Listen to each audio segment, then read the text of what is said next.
mivhigo ya mafhungo a khothe na Felicia Mudau. Ndi khou livhuwa a tshi khou ḓivha madekwana avhuḓi kha Belren News wo tevhela news ku khothe reports na mpho Felicia Mudau. Sanga misi vhatevheli ri dzula vha ḓisela mafhungo oṱhe ane vha khou ṱoḓa mafhungo fhano tshiṱirikini tsha Vhembe. Ri vha ri tshi khou lavhelesa Musina Magado Collins Chavani khathihi na Thulamela.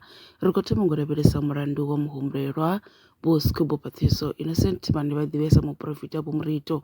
Ndi vhane vho dovha hafhu ḓi vhonadza phanḓa khothe madzhisiṱiraṱa wa Thohoyandou nga ḽavhuvhili ḽa vhege yo fhiraho. Muhumbulelwa zwa zwino vha khou hweswa milandu ya sumbe miṱanu ya u tshipa, muthihi wa u thuba khathihi na muthihi wa u thithisa tshanḓa tsha mulayo u shuma. Mulandu oyo zwa zwino ndi wone u fukiselwa phanḓa u ya khothe khulwane ya Bulugwane une u ḓo vha u tshi khou thoma u senga haningei. Zworalo mulandu uyo u fukiselwa phanḓa u ya kha ḽa vhu-26 ḽara 2026. Muhumbulelwa vha tshi khou ḓivha nga ngomu tumbuni ya Likhoye. Zwinzhi malugana na mulandu uyu kha ri pfhe musi makhulu wa mufu vha tshi bvisela khagala zwi tevhelaho. Ro vha ri afha Thohoyandou Magistrate Court malugana na case ya uḽa ṅwana o repiwaho wa 14 years. Namusi ho ḓo dzhena ha thoma u ambiwa nga uri hu na zwithu zwo iteaho zwinzhi zwine zwa nga dzi rape dzino swika 7. Ha dovha ambiwa naye u kidnapa houḽa musidzana wa Cape Town. Zwino heyo case yo fhiriselwa November nga dzi 23 dza November. Ri khou pfa riṋe sa muṱa ro farea zwavhuḓi, ri khou pfa riṋe sa muṱa hezwi zwithu zwi khou tshimbila nga nḓila yone.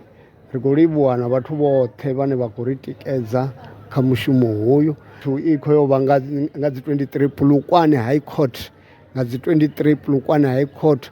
Riṋe sa muṱa ri khou pfa ro takala zwinzhi vhane vha vha na riṋe ri khou ri zwiimiswa zwoṱhe ri khou zwi livhuwa nga maanḓa. Ri khou ri Mudzimu vha farise na vheiwe vhathetshelesi.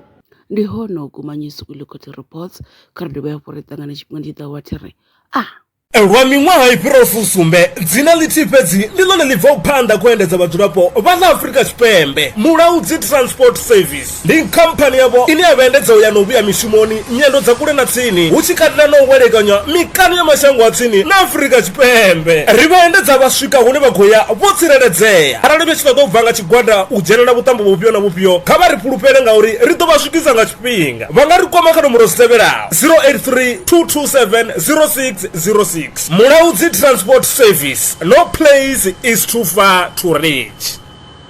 Zwino ri tshi khou amba vha nga vha sa ḓivhi uri masheleni a u tandulula thaidzo ine vha vha nayo vha ṱo a wana gai, vha songo tsha ṱwa vha tshi renga nga ṱhoho lini. Belren Brands i hanefha tsini na vhone. Ri ḓo vha thusa u bva kha 500 u swika kha 4000 randa. Riṋe ri khou ṱoḓa tshiḽipi tsha muholo, khophi ya basa, 3 months bank statement na proof of residence. U bva afho tshelede i khou ṋamba ya dzheniswa nga murahu ha zwiminetse nyana. Kha vha rumele WhatsApp zwino 072 019 5843. Belren Brands ndi vha hadzimiswa masheleni vho ḓiṅwaliselaho. Are you a survivalist entrepreneur in the Vemba district? Belren Brands is here to back your hustle.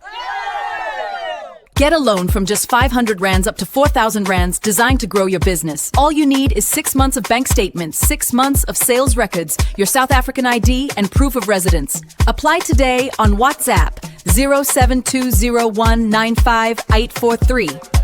Belren Brands, empowering entrepreneurs, building communities. Terms and conditions apply.